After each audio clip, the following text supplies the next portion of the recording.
Hello friends, नमस्कार। स्वागत है आप सभी का स्टडी विज्ञान प्रकाश में। यूपी ट्रिपल एससी पेट परीक्षा के लिए भारतीय राज्य व्यवस्था से संबंधित 100 प्रश्नों को यहाँ पर हम लोग करेंगे डिस्कस। प्रश्न बहुत ही इंपॉर्टेंट है और सबसे खास बात जानते हो क्या है, ये सभी प्रश्न यूपी ट्रिपल एससी की पहले की परीक्षाओं में पूछे गए हैं।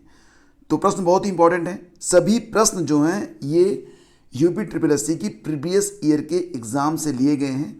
तो सभी प्रश्नों को आपको हल करना है। और देखिए ये कि कितने प्रश्नों के उत्तर ऑलरेडी आपको पता हैं, कितने नए उत्तर आपको पता चलते हैं।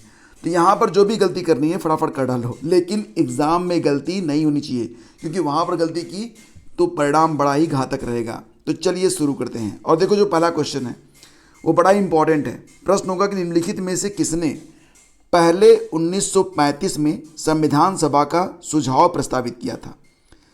तो 1935 में संविधान सभा का सुझाव किसने प्रस्तावित किया था? इसका आंसर हो जाएगा M.N. राय ने, यानी कि इस क्वेश्चन का ऑप्शन डी करेक्ट है। ठीक है, अगला क्वेश्चन देखिए। अगला प्रश्न है कि भारतीय संविधान सभा में कुल कितनी महिला सदस्य थी। तो दोस्तों भारतीय संविधान सभा में कुल जो महिला सदस्य थी उनकी संख्या थी 15। तो इस क्वेश्चन का ऑप्शन सी करेक्ट है।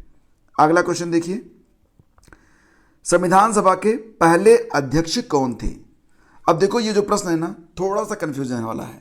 मैं आपको बता दूं कि 9 नवंबर 1946 को जो संविधान सभा की बैठक हुई थी उसमें पहले अस्थायी सदस्य बनाए गए थे डॉक्टर सच्चिदानंद सिन्हा, जबकि 2 दिनों के बाद 11 नवंबर 1946 को जब मीटिंग होती है उसमें जो पहले अस्थायी अध्यक्ष बनाए गए थे वो थे डॉक्टर राजेंद्र प्रसाद। ठीक है, ये प्रश्न यूपी ट्रिपल एससी में पूछा गया था और इसका 2 उत्तर सही है। तो फिलहाल ये प्रश्न बाद में क्या हुआ था कि बी और सी दोनों को सही माना गया था। जो बेसिक डिफरेंस है उत्तर में वो मैंने आपको बता दिया। आगे बढ़ो। अगला क्वेश्चन है संविधान सभा की अल्पसंख्यकों की उप समिति के अध्यक्ष का नाम बताइए। तो संविधान सभा की जो अल्पसंख्यकों की उप समिति थी उसके अध्यक्ष थे, तो इसका आंसर हो जाएगा H.C. मुखर्जी, यानी कि इस क्वेश्चन का ऑप्शन सी बिल्कुल करेक्ट है। फिर चलिए आगे बढ़ते हैं। प्रश्न यहाँ पर कि ड्राफ्टिंग कमेटी के चेयरमैन कौन थे। अच्छा प्रश्न है ना, इसका यहाँ पर ऑप्शन देखिए और इसका उत्तर बताइए। तो ड्राफ्टिंग कमेटी जो थी उसके चेयरमैन थे डॉक्टर B.R. अम्बेडकर, यानी कि इस क्वेश्चन का ऑप्शन डी सही है। फिर क्वेश्चन नंबर 6, भारत का संविधान लिखा गया था कितने समय में लिखा गया था। तो इसका सही आंसर क्या हो जाएगा? 2 वर्ष से अधिक किंतु 3 वर्षों से कम अवधि में। तो यहाँ पर जो सही जवाब है वो बनेगा ऑप्शन बी। 2 वर्ष 11 महीने और 18 दिन लगे थे, ये एग्जैक्ट टाइम था। अगला क्वेश्चन है भारत का संविधान संविधान सभा द्वारा कब अपनाया गया था और 26 जनवरी 1950 को लागू हुआ था। तो ये प्रश्न है और इसका आंसर हो जाएगा ऑप्शन सी 26 नवंबर 1949। क्वेश्चन नंबर 8, इनमें से कौन सा कारक नहीं है जो भारतीय संविधान के निर्माण में योगदान देता है। तो भारतीय संविधान के निर्माण में योगदान देने वाला कौन सा कारक नहीं है। इसका आंसर क्या बनेगा?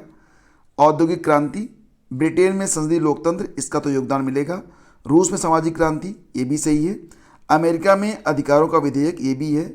ऑप्शन ए इसका उत्तर हो जाएगा, इसका योगदान नहीं है। तो औद्योगिक क्रांति का कोई योगदान भारतीय संविधान के निर्माण में नहीं है।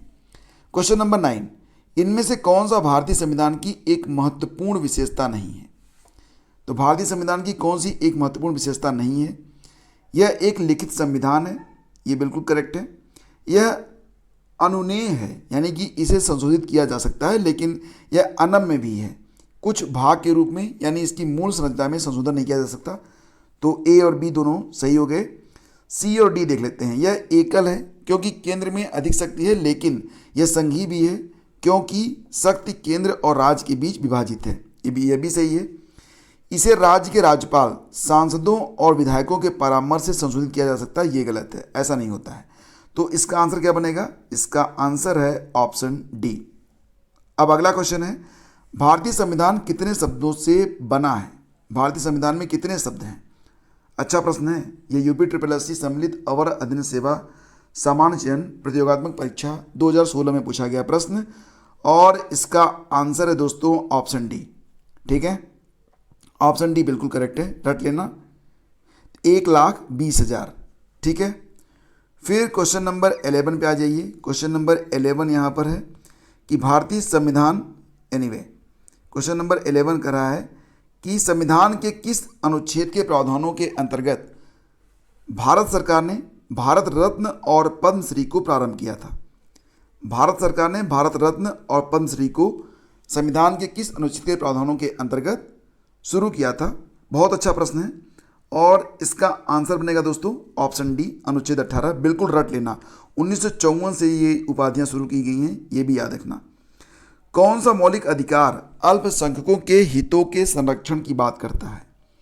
कौन सा मौलिक अधिकार है जो अल्पसंख्यकों के हितों के संरक्षण की बात करता है? तो इसका आंसर हो जाएगा ऑप्शन डी, सांस्कृतिक और शैक्षिक अधिकार। संवैधानिक उपचारों का अधिकार के तहत क्या क्या आता है? संवैधानिक उपचारों का अधिकार के तहत क्या आता है? इसका आंसर बनेगा ऑप्शन ए, मौलिक अधिकार।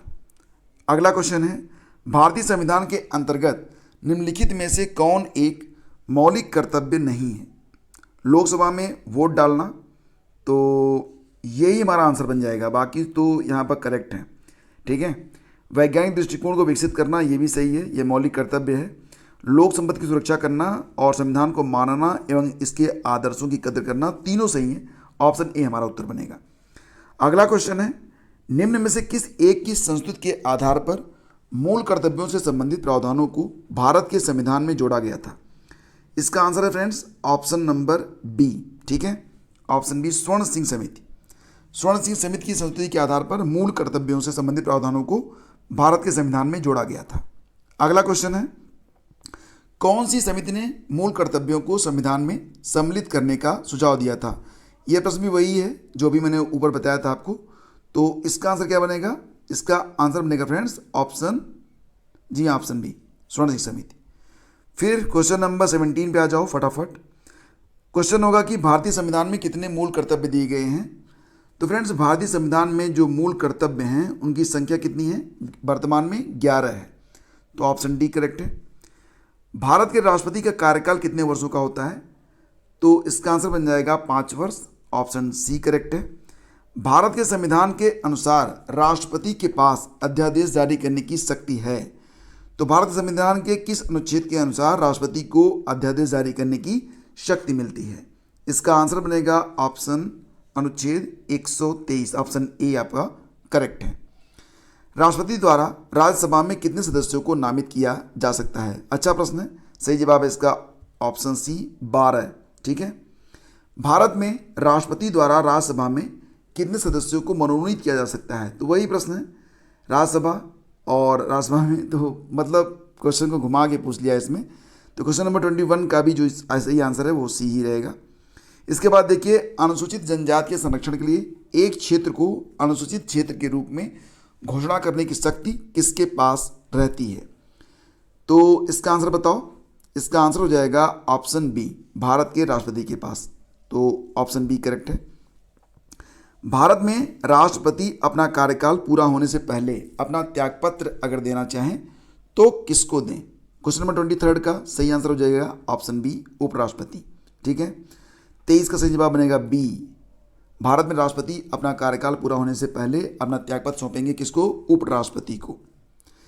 किस भारतीय राष्ट्रपति ने आयरिश स्वतंत्रता संग्राम में भाग लिया और इसके लिए जेल भी गए? तो अच्छा प्रश्न है, इसका आंसर है ऑप्शन सी, वीवी गिरी, ऑप्शन सी करेक्ट है। नीलम संजीव रेड्डी भारत के किस क्रम के राष्ट्रपति थे? नीलम संजीव रेड्डी जो थे वो भारत के 6वें राष्ट्रपति थे, तो ऑप्शन बी करेक्ट है। इसके बाद अगला क्वेश्चन है, भारत का निम्नलिखित में से कौन सा राष्ट्रपति निर्विरोध निर्वाचित हुआ था? तो ये थे नीलम संजीव रेड्डी, ऑप्शन ए। अब इनके बारे में मैंने आपको ऊपर ही बताया है। अगला क्वेश्चन है, भारत का कौन सा राष्ट्रपति निर्विरोध निर्वाचित किया गया था? वही प्रश्न है, तो कभी कभी ऐसे प्रश्न बार बार रिपीट होते हैं, कोई बात नहीं, ऑप्शन बी। अगला क्वेश्चन है, श्री रामनाथ कोविंद भारत के किस क्रम के राष्ट्रपति हैं? फिलहाल अब उनकी जगह पर द्रौपदी मुर्मू जी भारत की राष्ट्रपति हैं। तो रामनाथ कोविंद जी का जो क्रम था ये आपको बताना है, उनका क्रम 14वां था, द्रौपदी मुर्मू जी का जो क्रम है वो 15वां है। भारतीय संविधान के किस अनुच्छेद के तहत उपराष्ट्रपति का चुनाव होता है? अच्छा प्रश्न है, इसका आंसर है सी, अनुच्छेद 66 66 के अंतर्गत उपराष्ट्रपति का चुनाव होता है। उपराष्ट्रपति को अपना कार्यकाल समाप्त होने से पूर्व अपने पद से हटाने का अधिकार किसके पास है? बताओ किसके पास है? राज्यसभा के पास। ऑप्शन ए करेक्ट है। भारत के राष्ट्रपति द्वारा चरित्र को बदले बिना सजा की मात्रा को कम करना, चरित्र को बदले बिना सजा की मात्रा को कम करना अनुच्छेद 72 को क्या कहा जाता है? तो इसको कहते हैं क्षमादान। क्षमादान की शक्ति किसके पास होती है? राष्ट्रपति के पास होती है। अगस्त 2018 से राज्यसभा के अध्यक्ष कौन है? फिलहाल ये प्रश्न तो अप्रासंगिक है, लेकिन ये प्रश्न पूछा गया था ग्राम विकास अधिकारी परीक्षा 2018 में। तो ऐसे जो फैक्ट हैं इनको भी आप लोग बिल्कुल याद रखिएगा। अगला क्वेश्चन है, लोकसभा में कितनी सीटें अनुसूचित जाति और अनुसूचित जनजाति के प्रतिनिधियों के लिए आरक्षित हैं? लोकसभा में कितनी सीटें हैं जो अनुसूचित जाति और अनुसूचित जनजाति के प्रतिनिधियों के लिए आरक्षित हैं? तो फ्रेंड्स इसका आंसर बनेगा 33 का ऑप्शन डी 131। 33 का है डी सही है। भारत विश्व का विशालतम लोकतांत्रिक प्रजातंत्र है। इसकी प्रथम लोकसभा कब आयोजित की गई थी? तो भारत विश्व का विशालतम लोकतांत्रिक प्रजातंत्र है। इसकी जो प्रथम लोकसभा थी वो कब आयोजित हुई थी? बहुत ही अच्छा प्रश्न है। इसका आंसर है 13 मई 1952। ठीक है, 13 मई 1952। अगला क्वेश्चन देखिए, क्वेश्चन नंबर 35 है। प्रश्न है यहाँ पर कि निम्नलिखित में कौन सा संसद का कार्य नहीं है? तो यहाँ पर देखिए जो विकल्प हैं थोड़े लंबे लंबे हैं, तो पहले 3 विकल्पों को देखते हैं और इसका उत्तर मैं आपको बता देता हूँ। ठीक है, तो पहला विकल्प है संसद विधायी यानी कि कानून बनाने और वित्तीय कार्य, धन बिल और बजटीय कार्य करती है। इसके अलावा यह कार्यकारी को भी नियंत्रित करती है। इसकी जवाबदेही सुनिश्चित की जाती है। तो विकल्प ए करेक्ट है। राष्ट्र संसद कुछ चुनावी कार्य करती है क्योंकि ये भारत के राष्ट्रपति उपराष्ट्रपति का चुनाव करती है, ये भी सही है। संसद में संविधान यानी कि संशोधन शक्ति में परिवर्तनों पर चर्चा करने और लागू करने का अधिकार है, ये भी करेक्ट है। संसद के पास कोई न्यायिक कार्य नहीं है और राष्ट्रपति, उपराष्ट्रपति और सुप्रीम कोर्ट द्वारा उच्च न्यायालयों के न्यायाधीशों को हटाने के लिए मंत्रियों की परिषद जिम्मेदार है। तो ऐसा बिल्कुल नहीं होता है, ये हमारा आंसर है क्योंकि यहाँ पर 35 का जो डी है वो गलत है। तो यही हमारा आंसर है। लोकसभा में सदस्यों द्वारा निजी विधेयक पेश करने की सूचना अवधि क्या है? तो लोकसभा में सदस्यों द्वारा निजी विधेयक पेश करने की जो सूचना अवधि है वो क्या होती है? इसका आंसर हो जाएगा फ्रेंड्स ऑप्शन ए यानी कि 1 महीने। ऑप्शन ए करेक्ट है।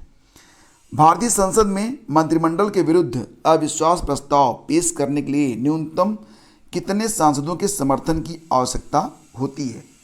37 का सही आंसर है ऑप्शन डी, कम से कम 50 सांसदों के समर्थन की आवश्यकता होती है। संविधान द्वारा विचार की गई लोकसभा की अधिकतम ताकत क्या है? संविधान सभा द्वारा विचार की गई लोकसभा की जो अधिकतम ताकत है वो क्या है? तो फ्रेंड्स इसका आंसर बनेगा ऑप्शन सी 552। ठीक है, लोकसभा की जो अधिकतम ताकत मतलब अधिकतम सदस्यों की जो संख्या है वो कितनी है? 552 है। वर्तमान में कितने लोकसभा निर्वाचन क्षेत्र हैं और इस संख्या में 1971 से कोई परिवर्तन नहीं हुआ है? तो दोस्तों इसका जो आंसर है क्वेश्चन नंबर 39 का वो ए है 543। अगला क्वेश्चन है लोकसभा के सदस्यों का कार्यकाल कितने वर्षों का होता है? तो ये तो आपको पता ही है, ऑप्शन डी इसका करेक्ट है। 40 का सही जवाब बनेगा ऑप्शन डी। फिर देखिए क्वेश्चन नंबर 41 है लोकसभा के पहले स्पीकर कौन थे? तो लोकसभा के जो पहले स्पीकर थे फ्रेंड्स वो थे जीवी मावलंकर थे, यानी कि इस क्वेश्चन का ऑप्शन ए करेक्ट है। फिर आ जाइए क्वेश्चन नंबर 42 पे।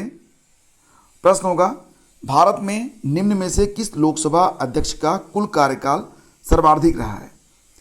तो फ्रेंड्स इसका आंसर है सी, डॉक्टर बलराम जाखड़ का। किस लोकसभा अध्यक्ष का कार्यकाल सर्वाधिक रहा? तो डॉक्टर बलराम जाखड़। शून्यकाल का अर्थ क्या होता है? शून्यकाल का अर्थ बताइए। तो दोस्तों इसका जो बी और सी ऑप्शन है दोनों सही है। जब कोई अति महत्वपूर्ण विषय चर्चा के लिए उठाया जाए, सुबह और दोपहर के सत्र के मध्य का अंतराल। फिलहाल ऑप्शन सी जो है ये ज़्यादा करेक्ट है, यही सही है। मतलब बी को मैंने ऐसे ही बोल दिया था, मुझे लगा था बी सही होगा लेकिन सी ही सही है। ठीक है, तो सी बिल्कुल करेक्ट है। तो यही बिल्कुल इम्पॉर्टेंट है। तो अगर ये प्रश्न आ गया कि शून्यकाल का अर्थ क्या है? तो सुबह और दोपहर के सत्र के मध्य का जो अंतराल होता है, जब कोई अति महत्वपूर्ण विषय चर्चा के लिए उठाया जाए तो दोनों को मिलाकर बनता है शून्यकाल। ठीक है। इसके बाद देखिए सांसद निधि की वर्तमान राशि कितनी है? तो सांसद निधि की जो वर्तमान राशि है वो है 5 करोड़ रुपए। ऑप्शन ए करेक्ट है। राज्यसभा का सदस्य बनने के लिए आवश्यक न्यूनतम आयु कितनी होती है? राज्यसभा का चुनाव अगर आपको लड़ना है तो आपकी उम्र 30 वर्ष होनी चाहिए। लोकसभा के लिए 25 वर्ष है, राष्ट्रपति के लिए 35 वर्ष है। लोकसभा चुनाव के लिए उम्मीदवार बनने की न्यूनतम आयु सीमा कितनी है? तो 46 का सही जवाब बन जाएगा ऑप्शन सी। अब देखो लोकसभा की बात हो रही है तो डी बनेगा इसका। ठीक है, 46 का डी बनेगा, 25 वर्ष। फिर लोकसभा या विधानसभा चुनाव में खड़े होने के लिए उम्मीदवार की आयु कम से कम कितनी होनी चाहिए? लोकसभा या विधानसभा चुनाव में खड़े होने के लिए उम्मीदवार की आयु जो है 25 साल कम से कम होनी चाहिए। तो 47 का सही जवाब बनेगा ऑप्शन सी। निम्नलिखित में कौन कैबिनेट स्तर का होता है? तो इसका आंसर बनेगा 48 का सी। विपक्ष का जो नेता होता है वो कैबिनेट स्तर का होता है। राज्यसभा में कितनी सीटें उत्तर प्रदेश से हैं? तो दोस्तों इसका आंसर क्या है? ऑप्शन बी, 31 सीटें। राज्यसभा के मनोनीत सदस्यों की कुल संख्या क्या है? राज्यसभा के मनोनीत सदस्यों की कुल संख्या क्या है? तो इसका आंसर है 50 का डी। ये कई बार मैं आपको बता चुका हूँ इसी सीरीज में। फिर चलिए क्वेश्चन नंबर 51 पे आ जाइए। क्वेश्चन है निम्न में से कौन सी राज्यसभा की शक्तियों में से एक है? तो यह संघ सूची और समवर्ती सूची में शामिल मामलों पर कानून बनाता है। यह धन विधेयक या गैर धन विधेयक पेश और लागू कर सकता है। तो क्या पूछ रहा है कि राज्यसभा की शक्तियों में से एक कौन सा है? तो ऐसा नहीं होता है। यह कराधान, बजट और वार्षिक वित्तीय विवरणों के प्रस्तावों को मंजूरी देता है। यह गैर धन विधेयकों पर विचार और अनुमोदन करता है तथा धन विधेयकों में संशोधन का सुझाव देता है। तो ऑप्शन सी करेक्ट है। क्वेश्चन नंबर 52 पे आ जाइए। भारतीय संविधान का कौन सा अनुच्छेद यह कहता है कि प्रधानमंत्री की नियुक्ति राष्ट्रपति के द्वारा की जाएगी? प्रधानमंत्री की नियुक्ति राष्ट्रपति के द्वारा की जाएगी, यह किस अनुच्छेद के अंतर्गत है? तो इसका आंसर है 75(1), अनुच्छेद 75(1। निम्न में से किसने कभी भी भारत के उप प्रधानमंत्री के रूप में कार्यभार नहीं संभाला? तो इसका आंसर बताइए। बीपी सिंह ने। ठीक है। भारत के प्रथम गृह मंत्री इनमें से कौन थे? तो दोस्तों इसका आंसर है ऑप्शन बी, सरदार पटेल। सर्वोच्च न्यायालय के न्यायाधीश पद पर नियुक्ति के पात्र बनने के लिए किसी जज को उच्च न्यायालय के न्यायाधीश के रूप में कितने वर्षों की सेवा आवश्यक होती है? तो इसका आंसर है कम से कम 5 वर्ष। भारत के उच्चतम न्यायालय की प्रथम महिला न्यायाधीश कौन थी? भारत के उच्चतम न्यायालय की प्रथम महिला न्यायाधीश कौन थी? इसका आंसर है फातिमा बीबी, ऑप्शन बी। उच्चतम न्यायालय में संविधान के निर्वाचन से संबंधित मामले की सुनवाई करने के लिए न्यायाधीशों की संख्या कम से कम कितनी होनी चाहिए? 57। सही जवाब है इसका ऑप्शन डी, 5। 57 का डी सही है। इसके बाद आ जाइए क्वेश्चन नंबर 58 पे। क्वेश्चन है कि विश्व का विशालतम न्यायिक प्राधिकरण कौन सा है? तो दोस्तों इसका आंसर है option B, Allahabad high court. यह विश्व का विशालतम न्यायिक प्राधिकरण है। 58 का जो बी है बिल्कुल करेक्ट है। यह यूपी SSC आमीन परीक्षा 2016 में पूछा गया प्रश्न है। नवसृजित उच्च न्यायालय कौन कौन से हैं? तो ये प्रश्न भी आया था 2016 में और इसका आंसर था ऑप्शन बी, मेघालय, मणिपुर और त्रिपुरा। फिर राज्यपाल के संदर्भ में कौन सा या कौन से कथन सही हैं? तो दोस्तों इसका आंसर बताइए। राज्यपाल के वह राज्य विधानसभा के 1/4 सदस्यों को मनोनीत करता है। वह एंग्लो इंडियन समुदाय से राज्य विधानसभा के लिए 2 सदस्यों को मनोनीत कर सकता है। तो 60 का आंसर बनेगा ऑप्शन डी, इनमें से कोई नहीं, ऐसा कुछ नहीं होता है। तो डी ही हमारा आंसर बनेगा, उपयुक्त में से कोई नहीं। भारत के संविधान के किस अनुच्छेद के अधीन राज्यों के राज्यपाल को अध्यादेश जारी करने की शक्ति प्राप्त है? बहुत ही अच्छा प्रश्न है और मोस्ट इंपॉर्टेंट क्वेश्चन है। इसका आंसर है सी, अनुच्छेद 213। बिल्कुल रट लेना इसको, ठीक है। किसको विधानसभा का सत्रावसान करने की शक्ति होती है? तो इसका आंसर है राज्यपाल को, यानी कि विकल्प ए करेक्ट है। भारत के संविधान में निम्नलिखित में से किसके विरुद्ध अभियोग चलाने का प्रावधान नहीं है? तो 63 का आंसर बताइए, राज्य के राज्यपाल, यानी कि ऑप्शन बी करेक्ट है। आ जाइए क्वेश्चन नंबर 64 पे। प्रश्न होगा कि उत्तर प्रदेश के उच्च न्यायालय के मुख्य न्यायाधीश की नियुक्ति कौन करता है। अच्छा प्रश्न है। इसका आंसर है बी, भारत का राष्ट्रपति। ठीक है, तो देखो जो नियुक्ति होती है ना, यहाँ पर ध्यान से देखना, उत्तर प्रदेश के जो उच्च न्यायालय के मुख्य न्यायाधीश की नियुक्ति करते हैं वो भारत के राष्ट्रपति ही करते हैं। तो ऑप्शन बी करेक्ट है इसका। फिर देखिए, भारतीय संविधान के निम्नलिखित में से किस अनुच्छेद के अंतर्गत विधानसभा को विधान परिषद का सृजन करने का प्रस्ताव पास करने की इजाज़त मिलती है। 65, और इसका आंसर है 169। भारतीय संविधान के अनुच्छेद 169 के अंतर्गत विधानसभा को विधान परिषद का सृजन करने का प्रस्ताव पारित करने की इजाज़त मिलती है। यह कहता है अनुच्छेद 169। किसी विधानसभा में भारत के संविधान के अनुसार कम से कम और अधिक से अधिक कितने सदस्य हो सकते हैं। विधानसभा में भारत के संविधान के अनुसार कम से कम और अधिक से अधिक कितने जो है सदस्य हो सकते हैं। विधानसभा की बात हो रही है यहाँ पर। इसका आंसर है 60 और 500। भारतीय राज्यों में मुद्रा बिल होने के लिए एक बिल को कौन प्रमाणित करता है। मुद्रा बिल होने के लिए एक बिल को प्रमाणित करता है कौन। तो राज्य विधानसभा का अध्यक्ष, ऑप्शन ए करेक्ट है। इसके बाद देखिए, स्वतंत्र भारत में उत्तर प्रदेश राज्य के प्रथम विधानसभा अध्यक्ष कौन थे। स्वतंत्र भारत में उत्तर प्रदेश राज्य के प्रथम विधानसभा अध्यक्ष थे, कौन थे बताओ। इसका आंसर बनेगा पुरुषोत्तम Das Tandon, option A correct है। प्रतिवर्ष भारत में राष्ट्रीय पंचायती राज दिवस किस दिन मनाया जाता है, और यही दिन संविधान का जो 73वां संशोधन हुआ था, अधिनियम 1992 के जारी होने का प्रतीक है। तो प्रश्न बहुत ही इंपॉर्टेंट है, रटा हुआ होना चाहिए। सही जवाब है 24 अप्रैल। क्वेश्चन नंबर 70 पे आ जाइए। क्वेश्चन नंबर 70 कहता है कि पंचायती राज को पहली बार 2 अक्टूबर 1959 को किस जिले में पेश किया गया। तो दोस्तों इसका आंसर है सी, नागौर, राजस्थान में पड़ता है। हमारे संविधान के किस भाग में 3 सोपानों में पंचायतें बनाने की परिकल्पना की गई है। किस भाग में 3 सोपानों में पंचायतें बनाने की परिकल्पना की गई है। तो दोस्तों इसका आंसर हो जाएगा भाग 9।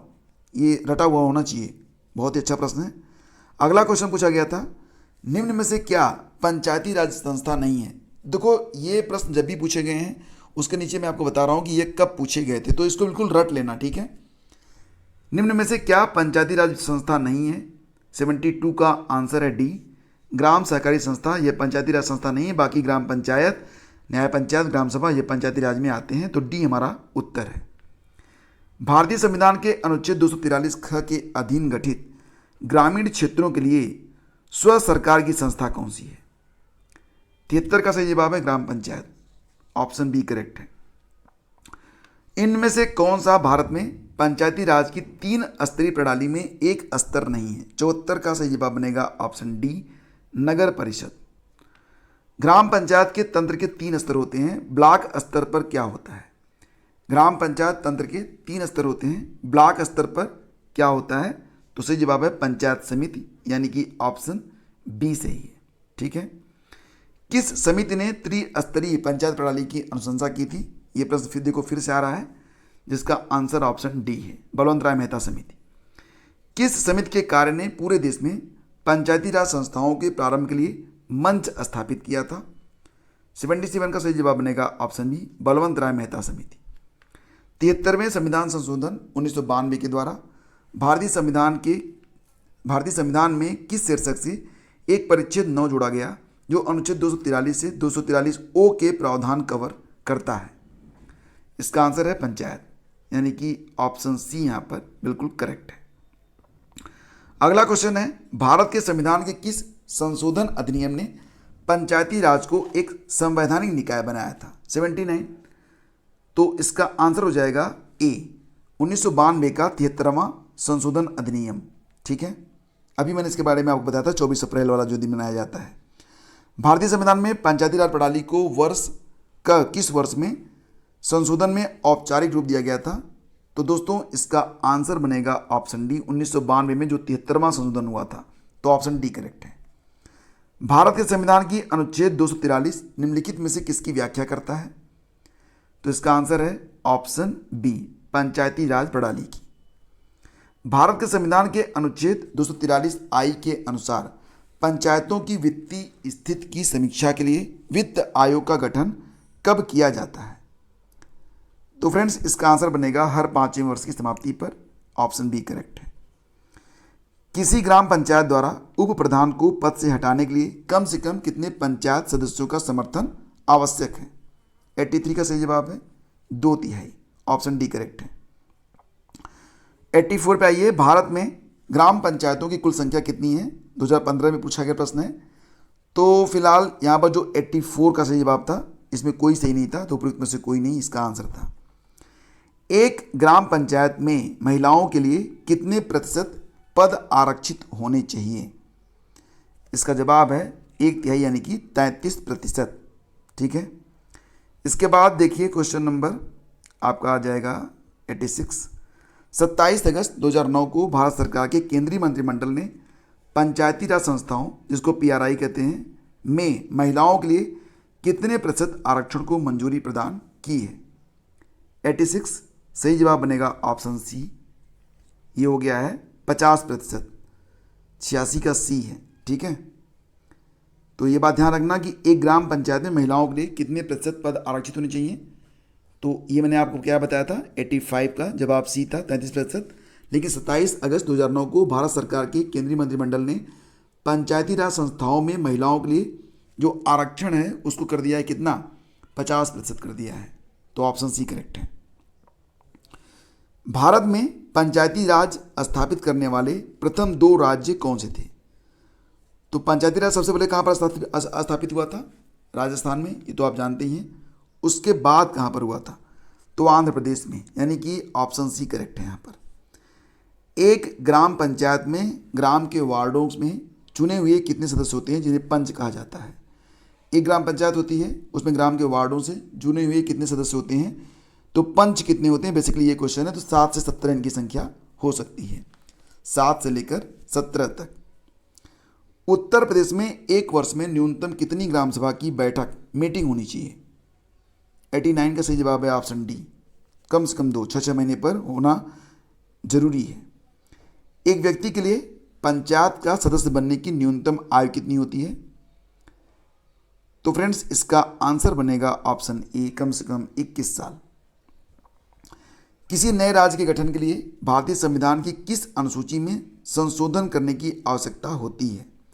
किसी नए राज्य के गठन के लिए भारतीय संविधान की किस अनुसूची में संशोधन किया जाता है?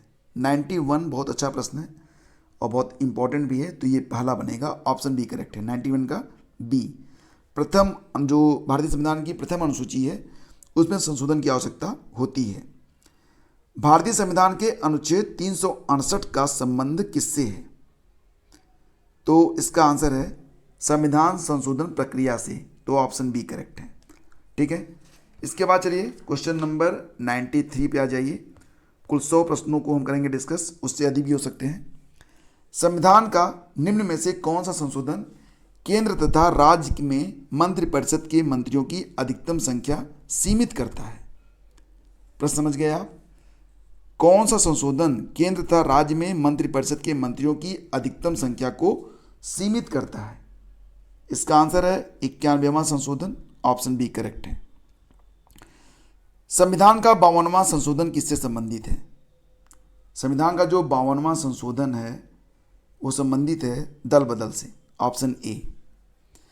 भारतीय संविधान के किस संशोधन अधिनियम ने मतदान की उम्र 21 से घटाकर 18 साल कर दी थी?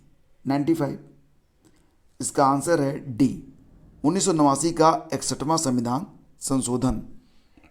तो जो 61वां संविधान संशोधन हुआ, ठीक है, तो उसी में मतदान की जो उम्र थी वो 21 से घटाकर 18 साल कर दी गई।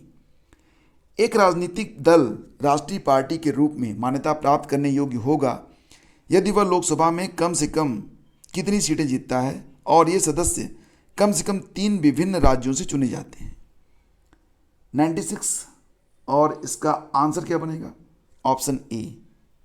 ठीक है, 96 का सही जवाब ऑप्शन ए है। परक्राम्य लिखित अधिनियम, परक्राम्य लिखित अधिनियम से संबंधित कानून को परिभाषित और संशोधन के लिए अधिनियम है। तो 97 का विकल्प ए सही है। विनियम बिल, वचन पत्र और चेक, तो ऑप्शन ए करेक्ट है। भारतीय संविधान अपने नागरिकों को डैश डैश डैश की समानता का वचन देता है। 98 का जो सही आंसर है फ्रेंड्स वो ऑप्शन बी है, हैसियत और अवसर। ठीक है, तो भारतीय संविधान अपने नागरिकों को 98 का जो आंसर है बी है। इसके बाद देखिए 99 पे आ जाते हैं। क्वेश्चन नंबर 99 है। प्रश्न है यहाँ पर, भारतीय जनता पार्टी की स्थापना कब हुई थी?